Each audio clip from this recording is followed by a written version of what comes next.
Good morning. I wanted to tap in with you today and talk to you about inspired life changes after loss of a loved one and how you can actually find a divine life purpose and new life path after you've experienced this loss. There are really a few things that, many things that are occurring at this point if you've recently lost a loved one. The first thing is moving through the death experience, going through the funeral, connecting with all the family and friends that will be attending these events, and hearing all the different projections and life stories that were shared with the loved one that passed. This is a very natural part of the healing process, but on a more deeper personal level, what you'll really want to pay attention to is not so much about how that individual affected everybody else, but how did they impact you and your life? That's the first thing that is really beautiful to interpret and look at and experience after the loss of a loved one. So when somebody has departed, you can actually reflect a lot upon this, not just about their death, but their life experience that they shared with you. What parts of your relationship did you share? Where did you come together in your timeline? What was the purpose of them being in your life? You can learn so many things from your loved one that departed. And, it's not that we raise them to, I always say sinner or saint. They're neither all good or all bad. They're complex beings. We are all complex beings. But there are many, many things that we can learn about a loved one when they pass. What do we take away from that? I mean, there's people that I have loved and lost, and I always think I get inspired from this particular person who had so much life and so much zest and so much fun and courage to do new things and to meet new people. So I get to learn from that experience and derive pieces of that to put into my own soul. And I look at other things, maybe that person had flaws. I can skim over that. I don't need to learn from that moving forward. But I can look and see if I have any connective pieces to myself with those same behaviors. That's an opportunity for me to grow and move beyond the limits that my loved one had who passed. So we can learn from the good and the bad qualities of loved ones after they go. And of course, I like to say they don't actually go anywhere. They're so pleased when you kind of decipher these things because they're there learning from you too. And they know that they made a beautiful impact on your life when they see you claiming these things for yourself. So the first thing is looking at how your loved one impacted you and what you can learn from them. The second thing you should look at is how did you show up in connection to that person? And this is about you learning about yourself. How did you show up as you interacted with them? How did you show up in relationship? Did you mirror them? Did you compete with them? Did you have conflict with them? Were you too easygoing? Did you have boundaries? Did you love yourself in that connection? Were you the best you that you could have been in that particular relationship? So, as we begin to look at our own soul's journey and how we move through different energies in our life and different life experiences, we can really find some beautiful aspects to hold on to. And it's kind of like the sinner saint thing. You're not a sinner or a saint either. So don't be too hard on yourself and don't fixate on the things that you feel you may not have done 100%. We're not meant to be perfect. We're just meant to learn and grow. And so if you're looking at these things, that's already indicating that you are learning and you are growing. So just kind of reevaluate yourself, see how you showed up in that relationship, and if there's a takeaway, if you realize things like, wow, I love this person, but I didn't tell them enough, or I love this person and I hid it because I didn't want to be hurt, or I didn't want to be vulnerable, maybe that's your takeaway. Maybe as you move forward into your next relationship, you can decide to truly give all your heart, to truly set aside your fear of being hurt, and to truly invest yourself fully into a relationship. So that would be a beautiful thing to learn if you held back your love within that relationship and that connection. Some other things we can look at, were we the best parent? Were we the best friend? Where could I have grown? Where could I have been more understanding, more forgiving? Where could I have been a better listener? All of these things are soul lessons for you.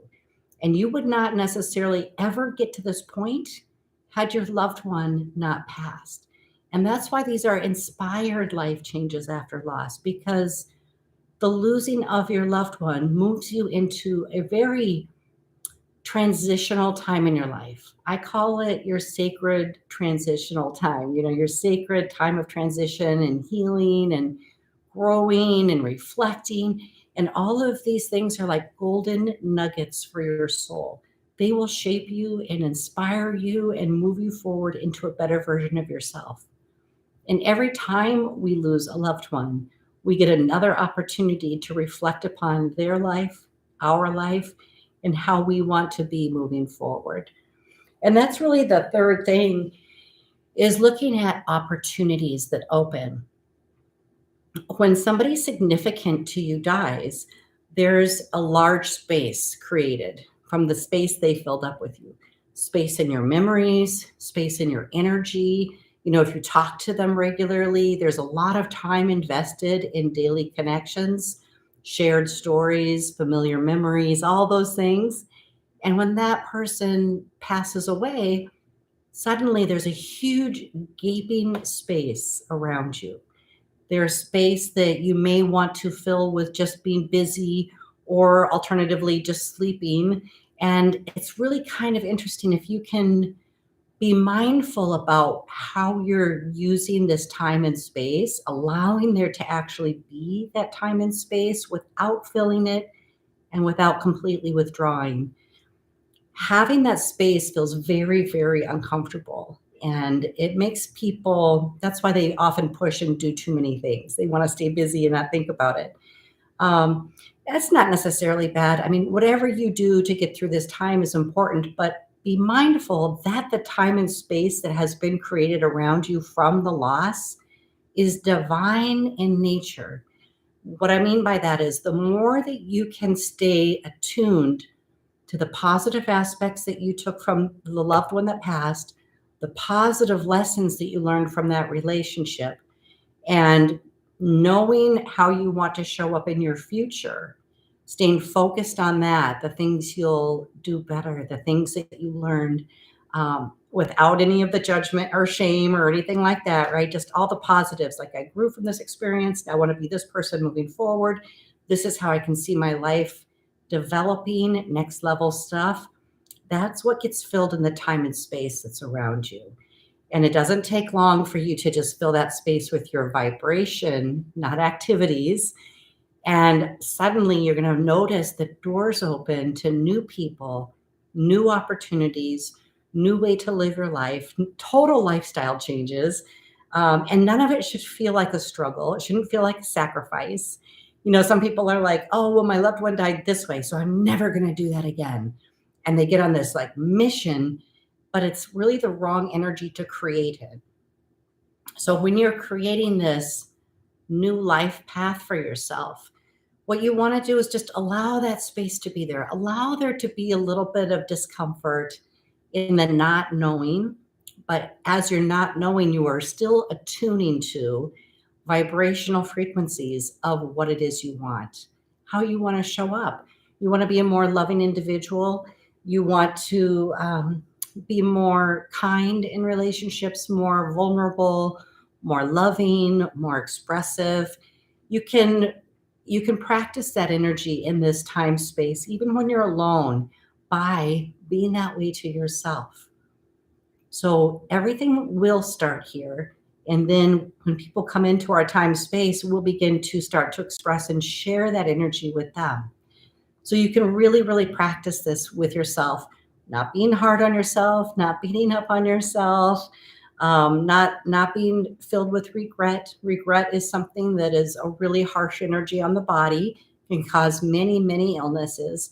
So we want to stay away from regret. If you find yourself saying, I wish I would have, well, that's regret. Okay.